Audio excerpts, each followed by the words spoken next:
안녕하세요 여러분. 저는 오늘 여러분과 함께 웨슬리 목사님의 확증의 은혜에 대해서 살펴보도록 하겠습니다. 웨슬리의 구원의 순서 또는 구원의 길을 따라가는 두 번째 여정에 오신 여러분을 환영합니다. 제가 구원의 순서 혹은 구원의 길이라는 두 가지 표현을 계속 강조하는 것은 여러분들 중에 선호하는 문구가 각각 다르기 때문입니다. 여러분들이 이 두 가지 어구 중 특별히 하나를 선호하는 이유에 대한 토론은 매우 흥미로운 것이지만 우리는 오늘 이것에 관하여 토론하지는 않겠습니다. 지난 강의에서 우리는 선행적 은총에 대하여 살펴보았습니다. 그리고 우리는 웨슬리의 구원의 방법이나 구원의 순서를 이해하는 데 있어 은혜의 네 가지 요소 혹은 기능이 있음에 대해 살펴보았습니다. 오늘 우리는 확증의 은혜에 대해 강의할 것이며 그 다음은 칭의의 은혜와 성화의 은혜에 대하여 또한 차례대로 살펴보도록 하겠습니다. 저는 우리가 어떻게 구원으로 나아가고 있는지에 관하여 웨슬리가 매우 흥미로운 비유를 가지고 설명했다는 것을 발견하게 되었습니다. 웨슬리는 집의 비유를 가지고 구원의 순서를 설명했습니다. 그리고 그는 집 공간의 각 부위들과 관련하여 은혜의 다른 기능을 이해하려고 노력했습니다. 예를 들어 오늘 우리는 확증의 은혜에 대해 이야기하고 있는데 웨슬리는 확증의 은혜와 확증으로 우리를 이끄는 선행적 은총에 대하여 구원의 현관이라는 표현을 사용했습니다. 그것은 단지 이 집의 현관으로 옮겨가고 있는 과정인 것입니다.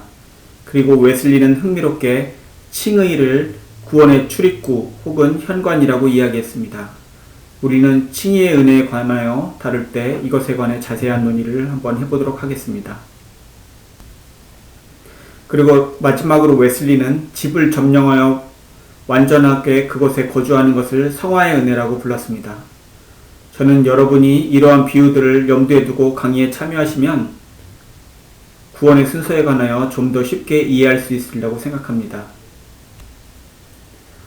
우리의 강의의 최종 목표는 집에 완전하게 거주하는 것입니다.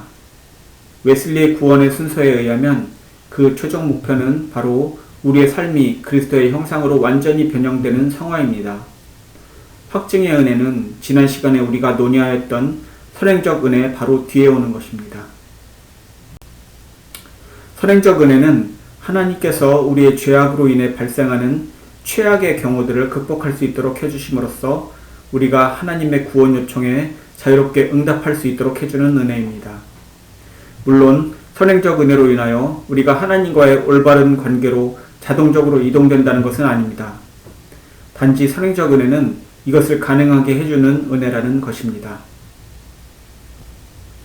우리가 확증 은혜에 관하여 논의할 때 우리가 먼저 고민해야 할 문제는 변화의 필요성에 대하여 인식하기 전에 우리가 실제로 변화될 수 있는가 하는 것입니다.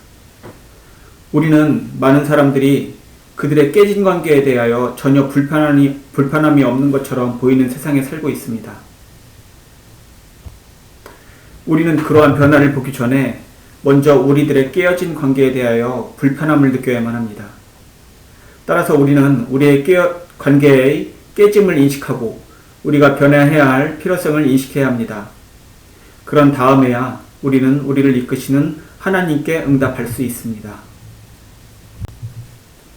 그렇다면 확증의 은혜는 우리가 실제로 누구인지 보게 해주며 하나님이 우리를 보시는 것처럼 우리 자신을 보도록 도와주며 우리의 많은 행동에 있어서 이기적인 모습들을 보도록 도와주는 방식으로 우리에게 상호작용하는 하나님의 은혜인 것입니다. 이 시간 잠시 우리가 주변 사람들과 어떻게 상호작용하는지에 대해 생각해 보십시오. 우리는 얼마나 자주 그들이 우리에게 도움을 주게 하거나 혹은 우리 자신들의 만족을 위해 상호작용을 해왔습니까? 디오게네스 알렌 박사가 쓴 Finding Our Father라는 책이 있는데 거기서 그는 인간의 죄성을 이러한 방식으로 표현했습니다. 그는 인간의 죄와 그 핵심은 우리 자신을 모든 것의 중심으로 만들려고 하는 시도라고 묘사했습니다. 그래서 그는 우리가 우리 주변 사람들과 하는 관계는 우리가 그들을 우리 주변의 궤도로 끌어들이려는 노력이라고 보았습니다. 우리는 우리 주변에 있는 사람이 좋은 사람인지 아니면 나쁜 사람인지 어떻게 판단합니까? 글쎄, 우리는 우리 자신과 관련하여 그들을 그렇게 평가할 것입니다. 그들이 나를 기분 좋게 해주며 나의 의제나 나의 목적에 동의하는가? 만약 그렇다면 그들은 당신에게 좋은 사람이라 평가될 것이고, 그렇지 못하다면 그들은 당신에게 좋지 못하게 평가될 것입니다. 하지만 우리는 우리가 가진 이 죄악된 본성의 근본 핵심에는 우리의 자기중심과 이기심, 또는 우리가 모든 것의 중심이 되고자 하는 소망이 있다는 것을 볼 수 있습니다. 확증의 은혜는 이때 우리 안에 있는 죄성의 정도를 보는 데 도움이 됩니다. 그리고 하나님은 우리가 당신께 얼마나 부족한 존재인지를 보도록 도와주십니다. 하지만 그것은 하나님께서 우리를 창조하신 목적이 아닙니다. 성경 전체를 통하여서 하나님께서는 우리가 주변의 사람들과 자신을 내어주는 사랑을 하는 관계를 갖고 살기를 원하시며, 우리가 우리 자신의 관심보다는 다른 사람들의 관심을 높여주는 삶을 살기를 원하시는 모습을 계속해서 보여주고 계십니다. 우리가 빌립보서 2장 5절로부터 11절까지의 바울의 이야기를 보면, 그는 우리가 우리 자신의 관심사를 먼저 생각하지 않고 우리 주변 사람들의 관심사를 먼저 생각하는 그리스도 예수 안에 있는 마음을 품어야 한다고 강조하는 것을 볼 수 있습니다. 확증의 은혜는 우리의 관계가 얼마나 깊게 깨어져 있는지를 보도록 도와줍니다. 그것은 확증의 은혜는 우리 자신의 이기심과 자기 중심성이 우리가 하는 일들의 중심에 얼마나 많이 들어있는지를 알 수 있도록 도와주기 때문입니다. 하나님의 이러한 확증의 은혜는 우리를 단지 억누르고 낙담시키거나 우리의 기분을 나쁘게 하려고 주시는 것이 아닙니다. 하나님께서는 우리가 단지 깨어진 기분을 느끼도록 하기 위해 우리에게 깨진 기분을 느끼도록 하는 그러한 목표를 가지고 계시지는 않습니다. 확증의 은혜에 대한 우리의 올바른 응답은 회개를 하는 것입니다. 우리는 우리가 누구인지를 인식하게 됩니다. 우리는 우리의 깨진 관계의 깊이를 인식하게 됩니다. 우리는 하나님께서 우리에게 주신 선행적 은혜를 통해 회개로서 그분께 향합니다. 따라서 그것은 단지 우리의 기분을 나쁘게 하는 것이 아닙니다. 비록 이것이 우리의 과거 잘못을 뉘우치게 하지만 그 일들에 대하여 슬프게 하는 것은 아닙니다. 이 회개는 단지 우리를 정신적으로 돌아서게 하는 것이 아니라, 혹은 단지 더 이상 그렇게 하지 않겠다고 말하도록 하는 것이 아니라, 실제로 우리의 행동을 다른 종류의 사람으로 바꾸어 주는 것입니다.